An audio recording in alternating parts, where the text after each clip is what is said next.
Okay, I see. This is a pretty simple one. I'm gonna give you a couple of seconds to think of what's wrong here. I hope you found this one. We're missing. Welcome back, you amazing people who want to learn how to code the web and build amazing stuff. In today's video, we're going to solve the 3 easiest and most popular JavaScript challenges. I will leave a link to every challenge we will solve today on the description below, so feel free to attempt the challenges yourself and compare your solutions to mine. Don't forget to leave a comment if you can think of a better solution or if you have any question. Without further ado, let's dive right into the first challenge. Alright, here we are at CodeWars website. We're now going to navigate to Practice tab and we're gonna sort our challenges by popularity and by difficulty. We're gonna select 8KYU, which is the easiest category. And then of course, we're gonna choose JavaScript for the specific challenge. And let's see what we have here. So we need to create a function that takes an integer as an argument and returns even for even numbers or odd for odd numbers. So if the number we input in the function is divided by 2 and leaves no remainder, that's an even number. If it leaves a remainder, that's an odd number. Now, my first idea here is to use modulo. The modulo operator in JavaScript, also known as the remainder operator, is used to find the remainder after dividing one number by another. And the symbol we use for the modulo is the percentage sign. Now let's see it in action. We have a number and we want to divide it by 2 and check if we have a remainder. Now let's console log this out to see what the result is. And as you can see, now in the first example we have 0. Let me also log here the actual number we input in the function. So if we input number 2, the remainder is 0. If we input number 7 divided by 2, we have a remainder of 1.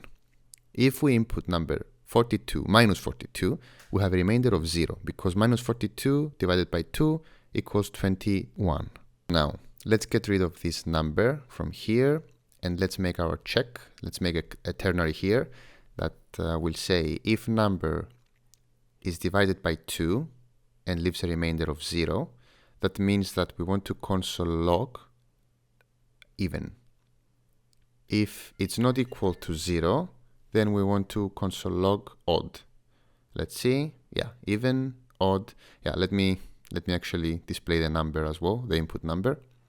So if our number is 2, that's an even number. If it's 7, it's odd. If it's minus 42, it's even, etc., etc. Now let's get rid of this number and let's get rid of this console log as well. And always remember that you need to return a result within a function. Otherwise, this function will be useless. Now, let's save this and see if it passes the tests. Yep, it passes the tests. All of them. Let's attempt. And yep, success. Passed all 45 tests. Let's submit and move on to the next challenge. We have a nice green tick here that we solved this kata. Let's move to the next one. Now, this code does not execute properly. Try to figure out why. Okay, I see. This is a pretty simple one. I'm gonna give you a couple of seconds to think of what's wrong here. I hope you found this one. We're missing the return word here. As I mentioned earlier, a function without a return is nothing. So yeah, let's attempt this. We won't count this as a challenge. Let's move on to the next one. We're gonna solve 2 more. Let's move on to the third one, sum of positive.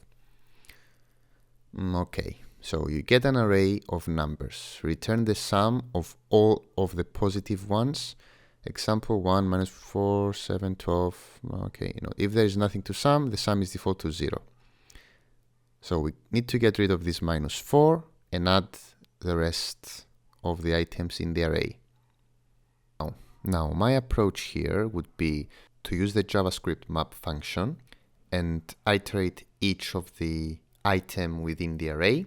And if the current item is above 0, that means it's not negative or 0, then we add this to a variable that we're gonna define. Let's see. Now, first things first, let's map the array.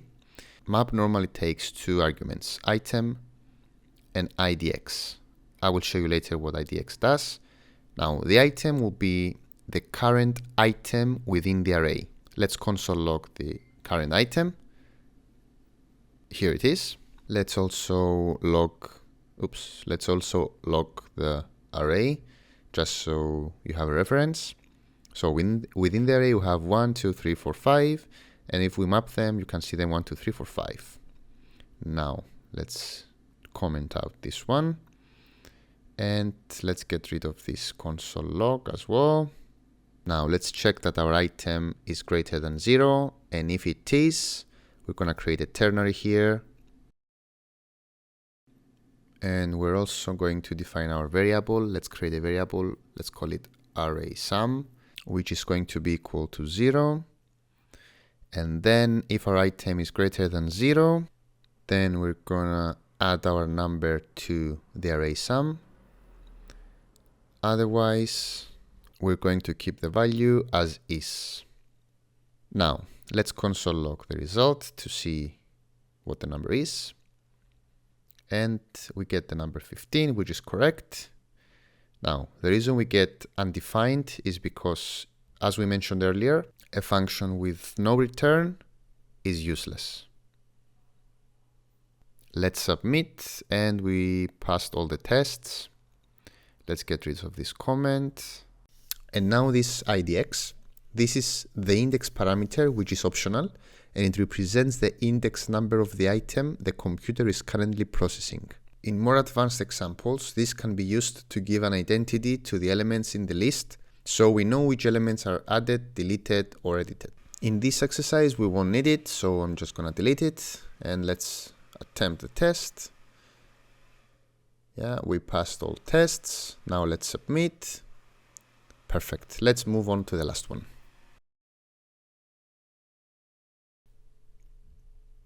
All right. In this simple assignment, you're given a number and have to make it negative, but maybe the number is already negative. For example, number 1 should be -1, -5 should stay -5, etc., etc.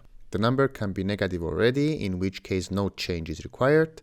0 is not checked for any specific sign. Negative zeros make no mathematical sense.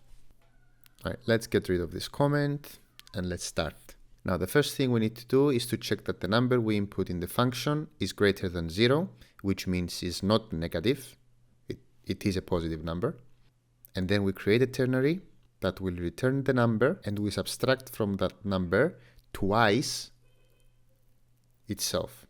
What this will do essentially, if you have a number and you subtract the same number twice, you get the negative value. For example, if we have number 5, if we subtract 5 multiplied by 2, which is 10, from 5, which is the initial number, we get the result of -5, which is the negative number of the input. Otherwise, we return the number. Let's save. Okay, one test passed. Now let's try attempt. And let's submit. And that's it, ladies and gents. Thanks for watching. And don't forget to like and subscribe. And I'll see you on the next one.